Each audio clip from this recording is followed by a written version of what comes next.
Welcome to the Urban Legends Hotline, where we investigate the mysterious tales of your hometowns and stories passed through the old lockered halls of your schools to get to the haunted heart of the urban legends that you grew up hearing and maybe even telling. Today we are covering the inbred cannibal pig people of Pig Hill.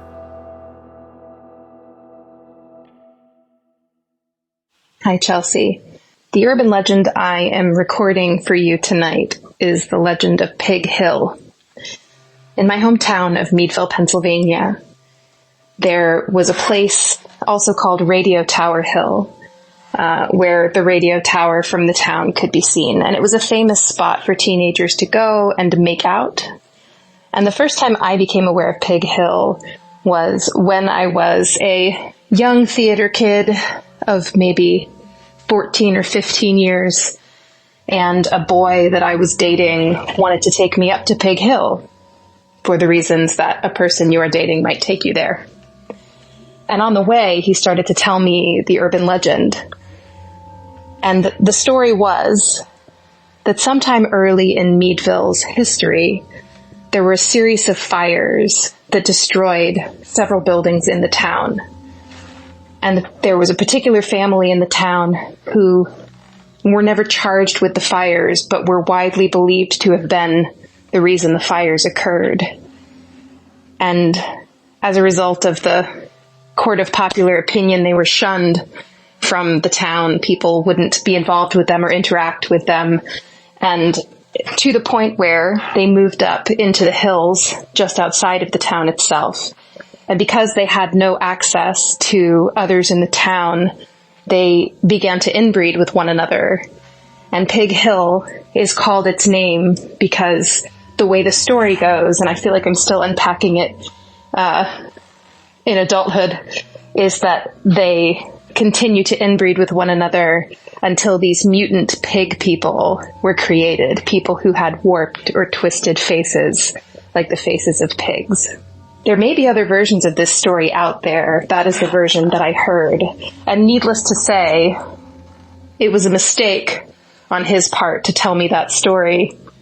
It was sort of a mood killer, and we did not stay up on Pig Hill long. So anyway, as I was reflecting on whether this was actually a story I heard or perhaps the stuff of my nightmares, as was much of my dating life back then, I actually did a little bit of searching, and I can see that not only is Pig Hill a thing, somebody wrote a book about it, and another person who happened to run in the theater circle I was in is involved in the production of a movie that I believe is happening right now. So, hi everyone. My name is Nancy Williams. I am the author of 5 novels, the latest of which is called Pig, inspired by the urban legends surrounding the pig people of Radio Tower Hill in my hometown of Meadville, Pennsylvania. The urban legend surrounding Pig Hill has been around for longer than I can remember. Just about everybody in the Meadville area knows about it and has some version of the story, none of which vary too much. I'm not even sure who I heard it from first. I feel like my older sister, maybe? This hill is called Radio Tower Hill, so named because, as you might expect, there are radio towers there for the local radio stations. As for the people themselves, legend has it that they are mutants, half human, half pig, and dangerous. Some say they live in underground warrens, and if you go up there at night, you might not make it out. In researching the book, which is, as I said, titled Pig, I asked a lot of people what they knew and got various versions of a similar tale. I visited the hill a few times while writing. It is unearthly quiet there. It doesn't have a good energy. I considered camping up there overnight, but decided against it. So the book came out in 2016 and is being made into a movie called Pig Hill. I hope you can check it out, and I hope you enjoyed the story. Thanks. If you go to an American haunted house at Halloween, you will often be faced with a half-man, half-pig murderer swinging a butcher knife in a blood-soaked apron, the implication being that you will soon be a slab of savory human meat. This little piggy went to market. Where are you going?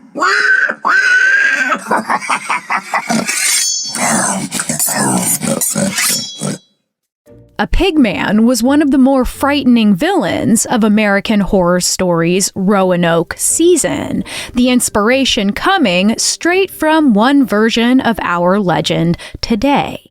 He started to see things. He started to see ghosts. Just one. The pigman. A man-pig. A ghost with a huge pig head on it. It's an urban legend about a butcher. In the slaughterhouse that is the 1974 Texas Chainsaw Massacre, our inbred cannibal killer, Leatherface, squeals like a pig to trick his victims.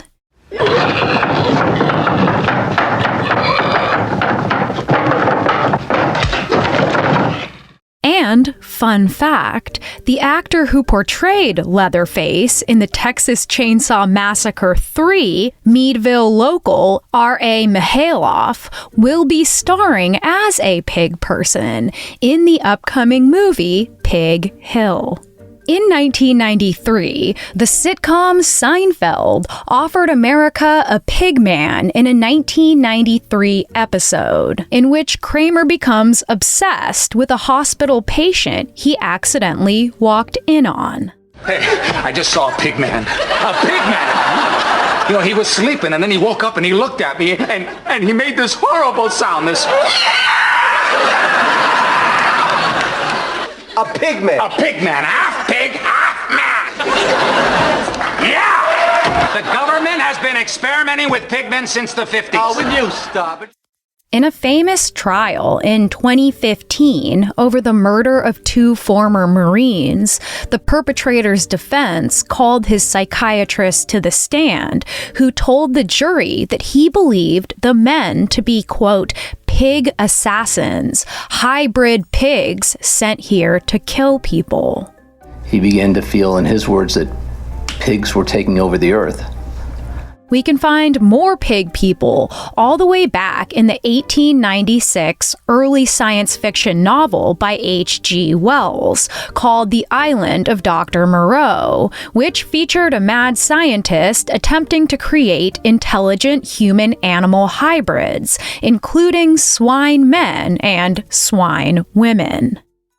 As we know from gruesome true crime stories, pigs have been used to dispose of murderers' victims, as they are literally able to consume almost all parts of a human body. Not only can they eat the flesh, but also almost all of the bones, save for the largest ones and the skull itself.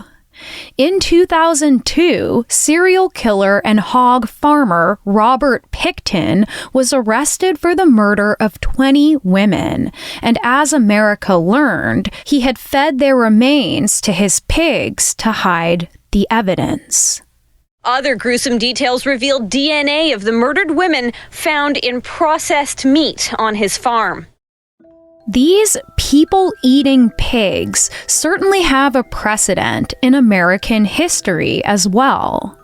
During the Civil War, it was not uncommon for feral pigs to come out from the woods and dig up the corpses of soldiers who had died in battle and were buried in shallow graves. When walking through the site of the Battle of Bull Run, a colonel wrote that he saw the brutalized corpses of, quote, several Yankees partially rooted up by pigs. During the Battle of Shiloh in 1862, a soldier wrote that he had heard the frightening squealing of hogs who were, quote, quarreling over their carnival feast. Pigs were seen eating the amputated arms and legs that were left outside the makeshift hospitals on the battlefields. In fact, it may have been a common fear among the soldiers that they could be eaten alive by these feral pigs as they lay gravely injured all night, thought to be dead, but still barely alive. Most of these soldiers were teenagers, or just out of their teens, the same age of those who would eventually tell the tale of Pig Hill. Urban legends exist of cannibal clans with albinism in California and Pennsylvania, mutant cannibal melonheads in Ohio, Michigan, and Connecticut, and stories of mysterious man-eaters that roam the national parks, according to a recent viral TikTok tale, cannibalized yet again by American Horror Stories insatiable creator Ryan Murphy. And this is only the beginning. The backwoods stereotype of inbred cannibals has produced horror films like Deliverance and The Hills Have Eyes, and you can learn all about these tropes and the harm they've caused in our episode called Rednecks. But for this episode, I want to focus a little bit more on the pig part. So for you, dear listeners, we have rooted and snorted around the web and old newspapers for the strangest pig-related histories we could find. And as always, what we uncovered was weirder than I ever expected. So come along, little piggies, but beware. Instead of roast beef, this little piggy had you. Daddy, tell me the piggy story again. This little piggy went to market. This little piggy stayed home. This little piggy had... The pigs are waiting for you. As is the case with most contemporary myths, we can look to several other stories that share common traits with the legend of Pig Hill. Deep in the very secluded eastern edge of the Florida Everglades, there lives a half-feral community of around 50 squallies, as they're known to Floridians, described as short people the size of a child, each with the snout of a pig, and each with a taste for human flesh. The reason these pig people exist is explained by locals in several different variations. A government science experiment gone horribly wrong, or like the monsters of Pig Hill, generations of inbreeding, or even as the result of ongoing bestiality with the wild hogs that roam the area. But these pig-faced cannibals don't always arrive in a family clan. Some are lonely boogeymen who haunt the deserted rural roads outside of town, often attacking teenagers who parked for a little heavy petting privacy. The Pigman of Northfield, Vermont, is said to haunt a lover's lane known to locals as the Wash Bowl. A story circulated in the 1970s that a group of teenagers were hanging out and drinking beer there after attending a high school dance, when they heard the nearby bushes begin to rustle, and suddenly they saw what looked like a tall human covered in white hair, sporting an unmistakable pig face. So they ditched the beer and ran screaming back down to the high school. In the halls of said high school, a backstory to the legend was born, a tale of a teenager named Sam Harris, who disappeared in 1951 on the evening before Halloween to participate in Mischief Night, a carton of eggs tucked under his arm. When he wasn't home by the next morning, the town gathered to scour the area for the missing boy, but he was never found. Lovers' laners have long claimed to have seen or even been attacked by this beast wielding an axe, a rotted pig head covering his face. Others believe that Sam grew a propensity for bestiality and fathered some human-pig hybrids that now lurk in the dark woods beyond the high school, who come to attack the students who dare to trespass. Similarly, the pigman of Texas's Bonnie Bay Bridge is said to reside as a hermit under or around the structure, attacking teens who park nearby, either wearing a pig's head over his own or with an unexplained pig-like countenance. Another bridge haunted by yet another pigman is in rural Hawkinsville, Georgia, and another in rural South Alabama, and yet another in rural Millington, Tennessee. But perhaps the most famous example of the pigman legend comes out of Angola, New York, where a much more detailed telling exists. Like the tales we talked about at length in our first Urban Legends Hotline episode about the ghost children of Munger Road, this legend is connected to a horrific train crash nicknamed the Angola Horror that took place in 1867. As the story goes, two teenage brothers named Henry and Loring collected some rail ties off a track to fix their fence, which led to a catastrophic train derailment, with most of the cars falling into the gorge below. Fearing negative publicity, the actions of the brothers were hidden by the town, and they returned to live on their run-down farm on Holland Road. Years later, Loring married a woman named Betsy Crabtree, whose parents had been cousins, and at 19, she gave birth to their son, Bill. Bill was born with frontonasal dysplasia, which meant that the two sides of his face were not fully connected. He had a split nose and widely separated eyes, giving him the distinct look, locals said, quite unkindly, of a pig. Growing up, the outcast Bill worked odd jobs to help out his destitute family, but his looks kept him unemployed, save for a stint working with a local butcher. There were also reports that Bill's unique face landed him a job with a traveling circus as a sideshow freak. It was rumored that he then married his first cousin Mildred, giving birth to a son and two daughters who shared a similar pig-like face. Bill started to work for a local sanitation company near their long-term home on Holland Road, likely helping the legend come into being as he stalked around the dump wearing a hood, giving instructions to those disposing of their garbage in barely intelligible sentences. Eventually, the dump closed down, which meant not only that Bill lost his only source of income, but also that the area around his home became all but abandoned. This isolated spot became a perfect place for suburban teenagers to park their cars, to drink and make out, far from the purview of the local police. This angered poor Bill, and he decided to do something about it.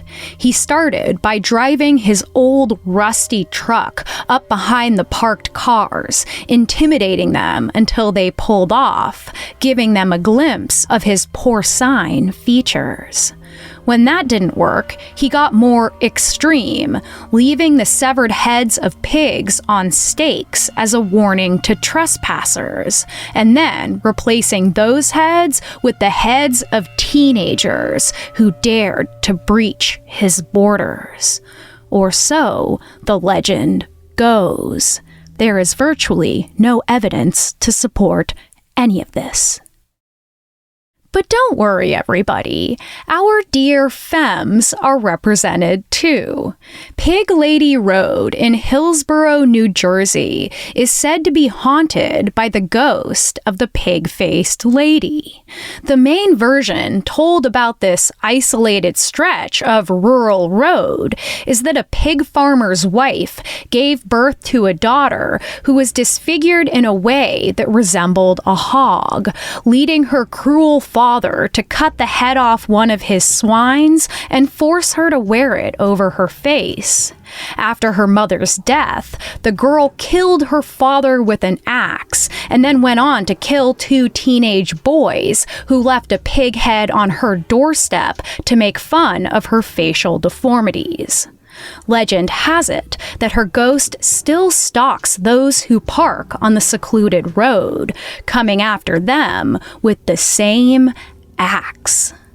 Looking back at the earlier freak shows of the 1800s, we will meet many pig-faced women of whom Charles Dickens claimed, quote, "No fair was complete without one."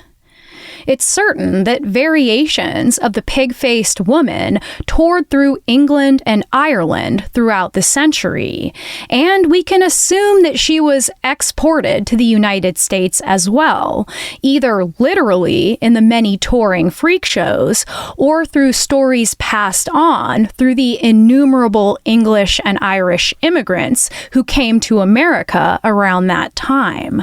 But unlike our pig-faced man Bill, the pig-faced woman was not actually a woman at all. She was a bear that had been shaved completely, that had been put into a wig and a dress, outfitted with fake breasts, with shoes attached to its back paws, and with white gloves attached to its front paws. Tied to a chair, the audience was allowed to ask yes or no questions, and the bear was poked with a stick in order to elicit answers in the form of grunts. The audience would then watch this pig-faced woman eat hungrily out of a silver trough. This sort of human-pig hybrid presented to a gullible audience may be ridiculous, but perhaps even more ridiculous was the early Puritans' fear of the true potential of such a monstrosity. More after this.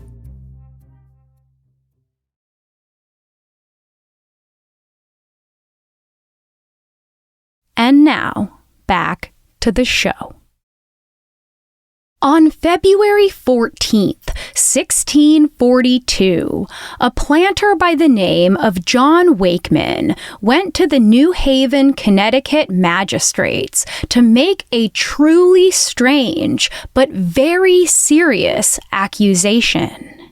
He said that he had in his possession a prodigious monster, a stillborn piglet given birth to by a sow he had just purchased. He went on to describe the abomination like this. It had no hair on the whole body. The skin was very tender and of a reddish-white color like a child's.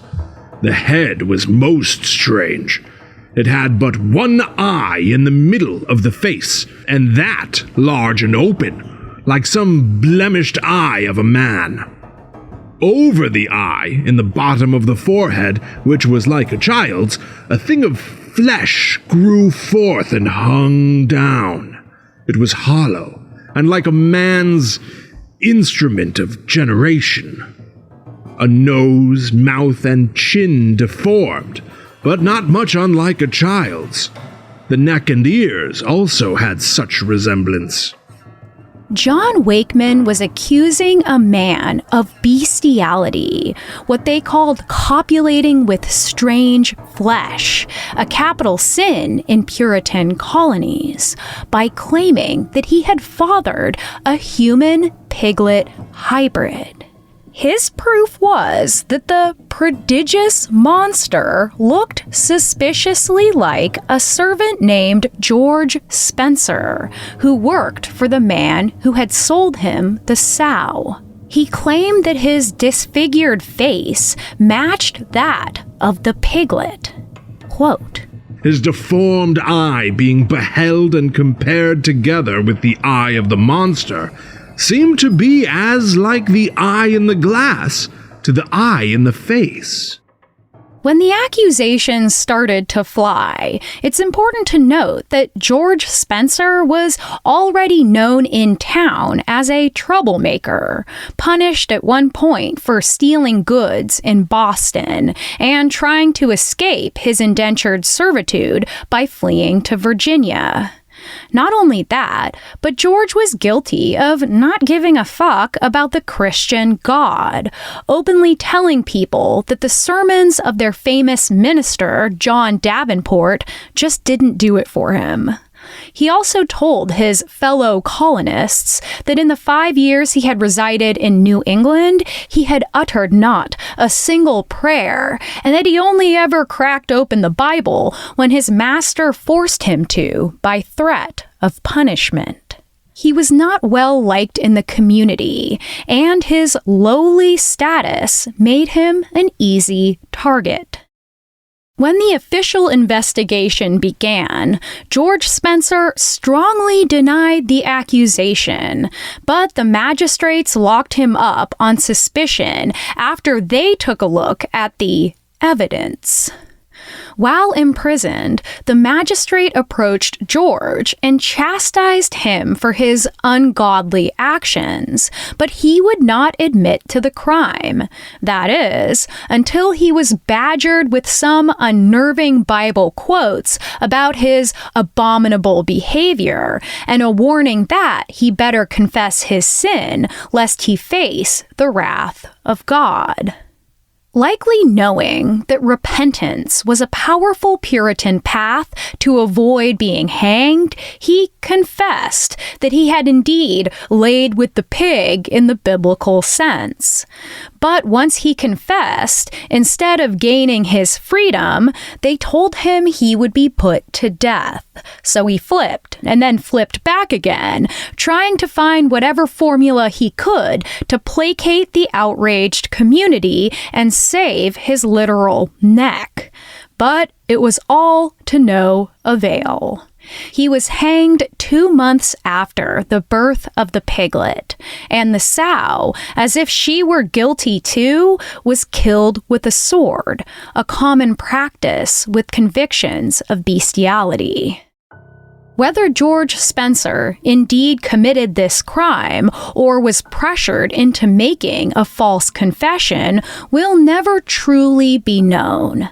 But based on the bad evidence of the pig baby, this was officially the first recorded wrongful execution in Connecticut's history, as well as the very first recorded false confession in colonial America. Great start, boys. 10 out of 10. At this time, there was actually a full-blown, but now largely forgotten, moral panic over bestiality. A bit of a pre-Salem witch trials witch hunt. This one focused mainly on male servants. Almost all of those accused were poor teenage boys and young men without family ties in the area. Another well-documented case involved 2 more deformed piglets that people thought looked suspiciously like the servant of another household. His name, and you're not gonna believe it, was Thomas Hogg. He denied the charge fervently, but he still sat in prison for months awaiting trial, which is when things got super hella weird, just like our modern era, in which those hunting for alleged perverts often appear to be the weird perverts themselves. The prosecution brought him to the sow in question and made him fondle her until, quote, immediately there appeared a working lust in the sow. But when he was forced to do the same thing to a second pig, she had no reaction. Even fucking weirder, Thomas Hogg had a hernia that forced him to wear a steel truss, which kept cutting his pants wide open, and his scrotum became sort of well known in the general community, leading someone to say that one of the piglet's eyes looked like his scrotum, which I think is bad science, even for Puritans. Thomas never confessed, and thus was never hanged, but the scarlet letter of the pig-fucking accusation followed him for life. This bestiality moral panic, which extended to animals beyond pigs, got so dramatic that women took on all of the milking duties. And if a man even wanted to enter a barn, he better have both a really good excuse and he better go along with the chaperone. But after a while, all men were suspect, even those who came from richer backgrounds. And as the moral panic began to affect the more privileged of the communities, just like magic, it slowly died out. Imagine that. Now, according to the dorky-ass map I made, all the pig people I could find reside in the northeast and southeast, and none any farther west than Texas, almost all near the earliest cities in colonial American history. This felt important to me, and as I got deep into my American pig history rabbit hole, or rather hog hole, I uncovered quite a strange scene in many mid-1800s cityscapes. And then let's talk a moment about pork, ham, bacon, pepperoni. These are some of the things that the scripture tells us we should not eat. God knows what's best for us. And back in the Bible days, the pig was considered unclean. Pigs have always carried a stigma of being unclean, due in large part to the way the animals are interpreted through religion, which of course is largely determined by the wealthy who control the messaging. But in some places, like ancient Rome, where pigs subsisted on natural foods like grain and nuts, their consumption was not prohibited by religious texts, nor frowned upon by moralists. Since pigs are omnivores, they will eat pretty much anything, including garbage and human waste, which they have been witnessed doing since at least 3000 BC. This led to the customary spiritual rejection of these animals as impure in the religions that came out of the Middle East. Regardless of the pig's bad rep, those who could not afford other kinds of clean meat have long been consuming both domesticated and feral hogs, which were often plentiful and free, which led to their offensive association with the lowest classes in many different cultures. This was certainly true in colonial America, where pigs, not native to the country, were imported by Spanish and European colonizers in the 15 and 1600s in the southeast and on the east coast.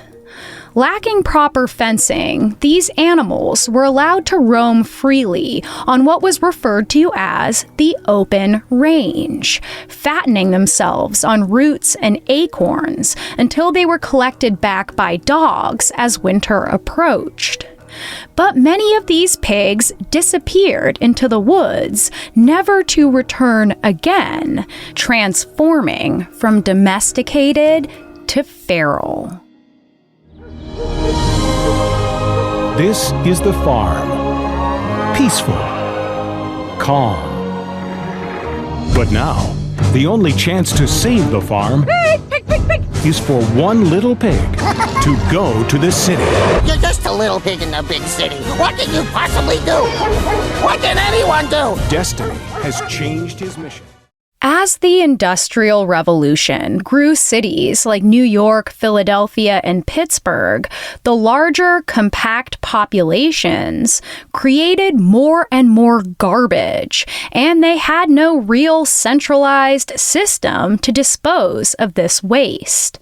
But luckily, those feral pigs traveled in from the forests to do what they do best, eat literally anything, becoming the first garbage collectors in urban American history.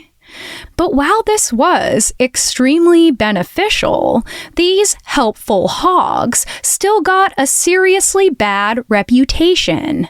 They stopped traffic, they caused carriage accidents by frightening horses, and caused injury to people on the street who got in their way. There was even a court case attempting to rid New York City of its pigs, which accused the hogs of harming children and, quote, compelling ladies to view swine copulating in public. Oh my word. But these city hogs continued to provide a source of food for those in need. They could literally snatch a swine off the streets and feed their family for days. When the first New York police force was officially created in 1845, their attention soon fell on the city swine, who were wrongfully accused of spreading cholera. But more so than the fear of sickness, it was the rich, as well as the growing suburban middle class, that wanted nothing to do with these stinky, garbage-eating pests that muddied up their newly pristine city streets and made them look like peasants themselves. The government of Philadelphia passed laws banning pig farms, or piggeries as they called them, as well as other forms of animal agriculture from the ever-expanding city limits.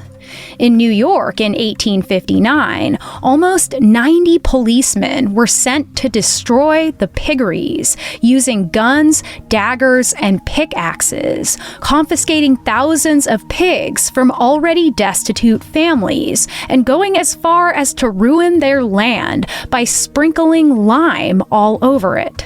By the 1890s, when what the newspapers called the war over swine really kicked up, police continued to raid and ruin these businesses, providing no viable financial path for them to recover, while at the same time continuing to drive the feral pigs out of the cities, destroying what was essentially the first food safety net of the urban poor. By the late 1910s, Philadelphia, located not far from Pig Hill's Meadville, had its own war on pigs, when a mini battalion of cops and firefighters was sent by the city to shut down a local man's hog farm. Patrick Short and his two sons were not willing to surrender their pigs, their livelihood, to these uniformed men, and they stood at the gate holding shotguns on their shoulders. But the pigs, the police, had their own guns at the ready and were finally able to wrest their hogs away from them. 3 other nearby families met the same fate that day, the authorities burning their pig pens to the ground. In nearby New York City in 1920, an already established pig farm was forced to close because the New York City Supreme Court passed new zoning laws that such a stinky business could not exist within 1,000 feet of a personal residence or highway. Developers were salivating over this potentially lucrative land, and to them it couldn't have mattered less that the family that owned the farm had lived there for decades. They were standing in the way of suburban progress. As the cannibalistic suburbs crept closer, the same thing happened to most all livestock farmers, orchestrated by more and more real estate developers and the local governments who lived in their pockets, along with big animal agriculture businesses looking to consolidate their power. As the nation continued to industrialize, the open range was closed, with fences sprouting across the eastern and southern U.S., which meant no more wandering hogs. As pigs were taken from the hands of family farms and moved into factory farms, the conditions they were made to live in worsened significantly and grew to be a horror movie all its own. Ancient Greek philosopher Aristotle called pigs the animals most like people, those we know may be as intelligent as a human child, those who are hardly different from a family's beloved dog. It's easy to imagine that we could harbor some subconscious guilt for the way these hidden creatures suffer. So turning them monstrous can help assuage that guilt. We think of the pigs eating the bodies of Civil War soldiers and of murder victims. It's easy to imagine a man-eating monster with a taste for revenge. More after this.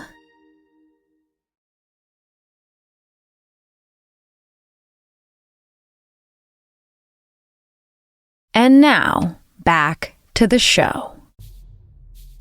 The study of folklore teaches us that these contemporary myths have something to teach us about the boundaries of whatever society is telling the stories. Often, they are cautionary tales to keep children and teenagers safe, as simple as, "Don't go into the woods or the boogeyman will get you." Or in this case, "Don't go make out on Pig Hill because you might suffer the consequences of going all the way. An axe murderer stepping in to stop the action." But if we dig deeper into the specifics of each legend, other boundaries, other prejudices, and other more complicated messages start to appear. Obviously, dear listeners, there is a lot to unpack here, so let's break it down into parts, starting with the human-pig hybrid. The Puritans believed that the act of bestiality lowered a human being into the animal world, a world considered sinful by its very nature. And not only that, but it put something human into the animal.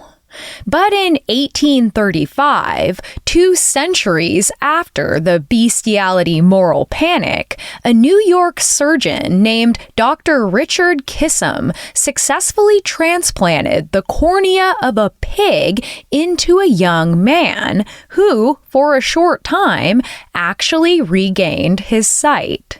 Lacking the kind of scientific knowledge we have today, this practice soon proved ineffective, but the similarities between pig and human bodies continued to be studied. Since the 1960s, pig heart valves have been used as an acceptable replacement for those in need of a transplant. And more recently, scientific advances have shown that pig embryos injected with human stem cells are actually able to grow hybrid organs that contained those human cells.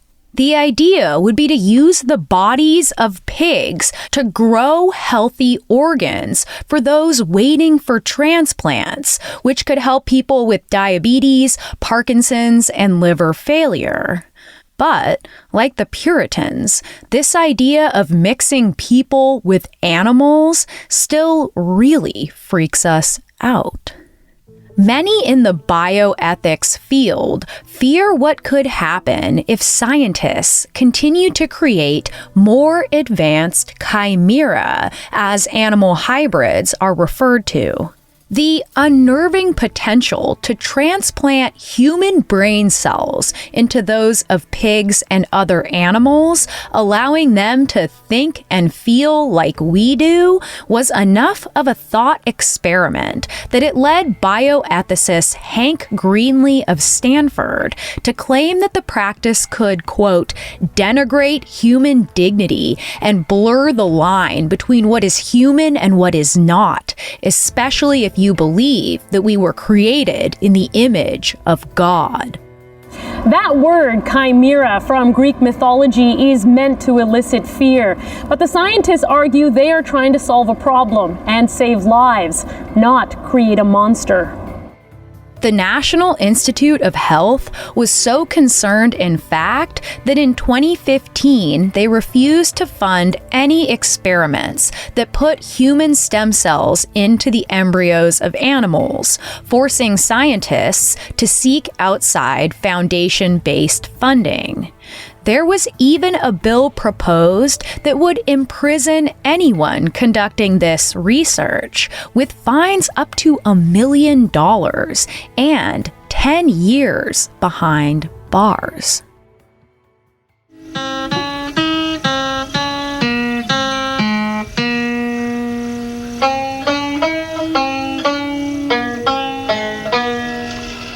Next, we can look at the archetype of the inbred cannibal clan.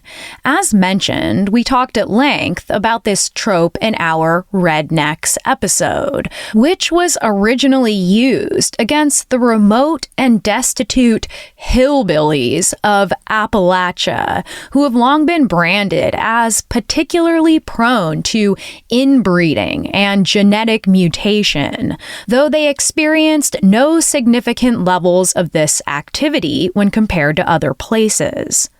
But this narrative was used by the elite to blame their lowly status and extreme poverty on their own moral failings. It was the incest that kept them impoverished, that ruined their genes. It had nothing to do with the brutal capitalist mining machine that was exploiting them and then abandoning them. The progressive era obsession with eugenics, with breeding well-off white human beings so perfectly as to create a utopian society, meant those who had disabilities were seen as inferior. Many were sterilized, along with thousands of others who didn't fit this vision. And so, it seems, we made monsters of these people, blood-drinking clans of murderous, immoral outcasts, perhaps as some kind of cautionary tale, or as some kind of unconscious or conscious justification for the treatment these people received from the urban upper and middle class. If we return for a moment to the European tale of the pig-faced woman, represented by those shaved bears in the freak show Hysteria, we can see that the tale stretches back all the way to the 1630s, where it seemed to appear almost simultaneously in England, France, and Holland. More than 2 centuries later, Charles Dickens would say, "In every age, I suppose, there has been a pig-faced lady." The story was reported as fact throughout the 1700s and eventually created what is known as the Pig Lady Scare of 1814 and 1815. In England at the time, people truly believed that a wealthy, pig-faced woman was living on an isolated estate, and of course, the tabloids offered details told by those who allegedly made her acquaintance. This legend also varies by time and place, but usually holds the same heart. A pregnant lady of noble blood encounters a beggar woman and her children. And when they ask for help, she not only turns them away, but also insults the family by calling her children a group of piglets. Well, bitch, guess what? That beggar woman was, of course, a witch who puts a curse on that womb. And a few months later, the noble woman gives birth to a healthy baby girl with the face of a pig. As she grows older, it's discovered that the child can only speak in grunts and snorts, only eating from a specially made silver trough. This is a cautionary tale that targets not the lowly, but those who look down on them, those who use the imagery of the dirty pig to punish those who have nothing, or perhaps to convince themselves of their own goodness by making monsters of the poor. You guys, I just saw Pigman. Those look like pig hoof prints. What was that in the tree? I'm done. Run. We should be here anymore. We shouldn't be here at all. Now listen, you know that I love a good urban legend with all my heart, and yet I am here breaking them down into tinier and tinier pieces, trying to pin a beautiful butterfly down to study its wings, rather than letting it fly free. Here I go again, attributing meaning to something as ridiculous as cannibal pig people, something that could potentially hold no meaning beyond a good way to get some attention around a crackling campfire. But I do believe they each have a great deal to tell us. But what exactly that is? Well, you could spend your life trying to decode just that, and you may never be any closer than when you started. Or maybe, just maybe, you will hit on the pig-valved heart of something greater. When we look at a tale like Pig Hill, like all the pig men and pig women we have heard about today, we can see a pattern of our typical unmarried teenage petting partiers attacked by a hybrid monster, a being or beings that represent what happens when we stray from our shared moral agreements, when we break the boundaries that must never be crossed. Bestiality, inbreeding, cannibalism, these are things we can almost all agree are okay to encourage the youth not to participate in. But it's the symbolism of the story, the particulars of each boogeyman, that can show us something deeper about America and about ourselves. Over the course of colonized American history, those who have been forced to live in rural poverty have been labeled inhuman, more animal than man, pushed to the far margins of our world to turn feral in the dark forests we are taught to be afraid of. The sacrificial teenagers who dare leave the structured safety of the suburbs, driving their parents' cars, are met with roving bands of what has been rejected, out now for revenge, ready to literally eat the rich, bones and all. This was American Hysteria's Urban Legend Hotline. If you have an urban legend you'd like us to investigate, you can head to AmericanHysteria.com and leave us a message. A special thanks to our listener, Erin Hipple, for sharing their urban legend. You can find them on Instagram. Their personal handle is beautiful_rule-breaking_moth, and you can find their therapy consulting education business Instagram at wildness_and_wisdom. And thank you to Nancy Williams for sharing her journey writing Pig. Find her work at nlwbooks.com. If you want to get more of our show, you can become a patron at patreon.com/American Hysteria, where you'll get ad-free early episodes and you'll get access to Hysteria Home Companion, a talk show featuring producer Miranda and I, where we tell you the stories that were cut from the episode. For example, our complement to the Jackass series was to talk all about the fires allegedly caused by Beavis and Butthead. You'll also get access to our Close Friends Instagram, where you can follow along with the making of the episodes, as well as some more personal content from me as well. That's patreon.com/American Hysteria. Another really great thing you can do for our show that only takes a second is to leave us a 5-star review on the app of your choice. It's truly a great way to help out our show, and you can do it right now. American Hysteria is written, produced, and hosted by me, pig person Chelsey Weber-Smith. Our sound designer is Clear Como Studios, our research assistant is Riley Swedelius-Smith, and our producer and editor is Miranda Zickler. Thanks, as always, for listening. And here at American Hysteria, we're dedicated to better revering these beautiful and holy creatures. Have a great